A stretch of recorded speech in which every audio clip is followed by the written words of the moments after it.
સતત વધી રહ્યો છે કોરોનાનો કહેર। અમદાવાદની વાત કરીએ, જે આ કોરોનાનો કહેર યથાવત છે। કોરોનાથી 2 લોકોના મોત નિપજ્યા હોય તે સમાચાર સામે આવ્યા। દાણી લીમડાથી 47 વર્ષીય મહિલાનું સારવાર દરમિયાન મોત થયું છે, જ્યારે અન્ય એક 18 વર્ષીય યુવતીનું પણ કોરોનાથી મૃત્યુ થયું હોય તે સામે આવ્યું। બંને લોકો એલજી હોસ્પિટલમાં સારવાર લઈ રહ્યા હતા અને અમદાવાદમાં હાલ કોરોનાના 197 એક્ટિવ કેસ નોંધાયેલા છે। 24 કલાકમાં અમદાવાદમાં 50 નવા પોઝિટિવ કેસ નોંધાયા છે અને હવે સ્થિતિ ગંભીર બનતી જોવા મળી રહી છે। તો જે પ્રકારે સુરતમાં પણ વધુ 4 પોઝિટિવ કેસ અને પહેલા અમદાવાદની વાત કરીએ તો અમદાવાદમાં ખૂબ જ ગંભીર ઘટના, જ્યાં 2 દર્દીઓ હતા તેમના મોત નિપજ્યા છે। જેમાં એક ગંભીર વાત એ છે કારણ કે 18 વર્ષની એક યુવતીનું મોત થયું છે, એટલે કે કોરોનાની સ્થિતિ વધુ ગંભીર બનતી હોય તે જોવા મળી રહ્યું છે। દાણી લીમડામાં 47 વર્ષીય મહિલાનું સારવાર દરમિયાન મોત, જ્યારે અન્ય એક 18 વર્ષીય યુવતીનું પણ મૃત્યુ થયું છે। આ બંને દર્દીઓ એલજી હોસ્પિટલમાં સારવાર લઈ રહ્યા હતા અને હાલ જ્યારે કોરોનાની અમદાવાદની વાત કરવામાં આવે તો કુલ 197 એક્ટિવ કેસ છે, જ્યારે 24 કલાકમાં જ 50 નવા પોઝિટિવ કેસ અમદાવાદમાં નોંધાયેલા છે।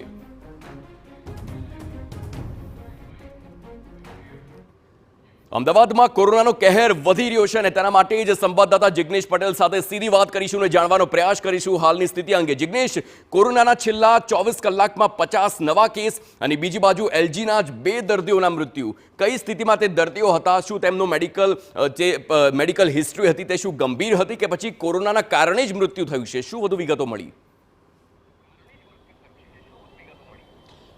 હાર્દિક, જે રીતે જોઈએ તો કોરોનાનો કહેર દિવસે દિવસે વધી રહ્યો છે, કોરોના બેકાબૂ થઈ રહ્યો છે તે પ્રકારની શરૂઆતની સ્થિતિ આવી ચૂકી છે। લોકોએ સાવચેત રહેવાની જરૂર છે।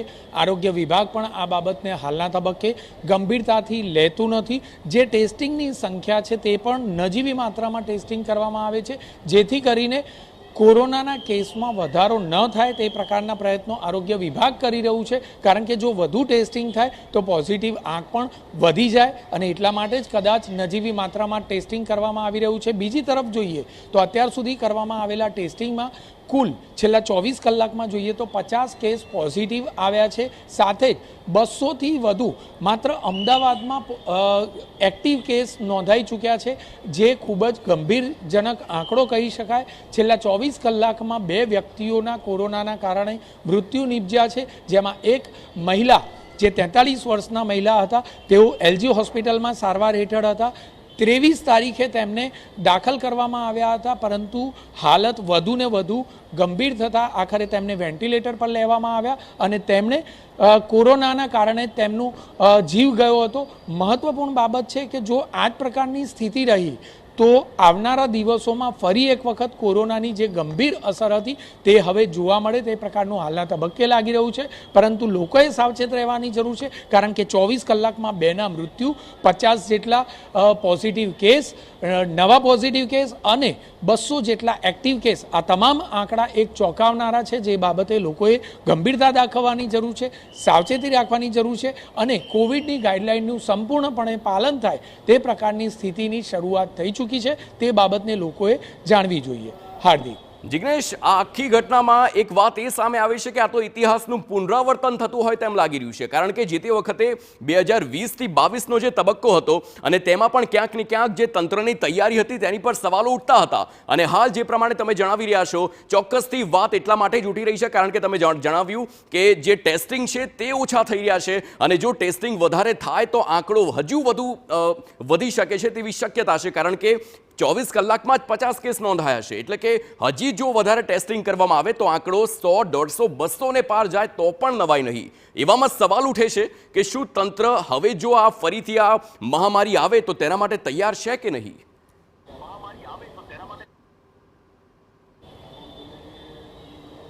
હાર્દિક, હાલના કિસ્સામાં જે રીતે જોઈએ તો છેલ્લા કેટલાય દિવસોથી કોરોનાના કેસમાં વધારો થઈ રહ્યો છે।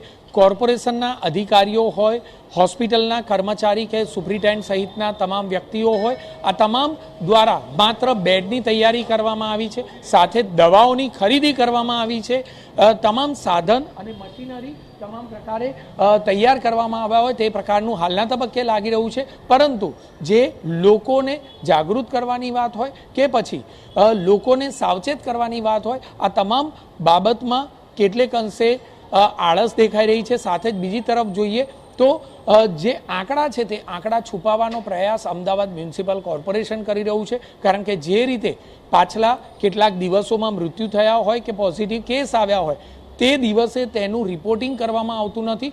જ્યારે મૃત્યુ થઈ જાય ત્યારે તેના બીજા, ત્રીજા કે ચોથા દિવસે તે રિપોર્ટિંગ કરાય છે, જે ખૂબ જ શરમજનક ગણાય કે આખરે કયા પ્રકારની વ્યવસ્થા કોર્પોરેશન દ્વારા ગોઠવવામાં આવી છે તે સૌથી મોટો પ્રશ્ન છે. બિલકુલ આભાર જિગ્નેશ સમગ્ર માહિતી બદલ. તો એક વખત ફરીથી તંત્ર સામે સવાલો ઉઠી રહ્યા છે કારણ કે સતત જે કેસ છે તેમાં વધારો અમદાવાદમાં થઈ રહ્યો છે.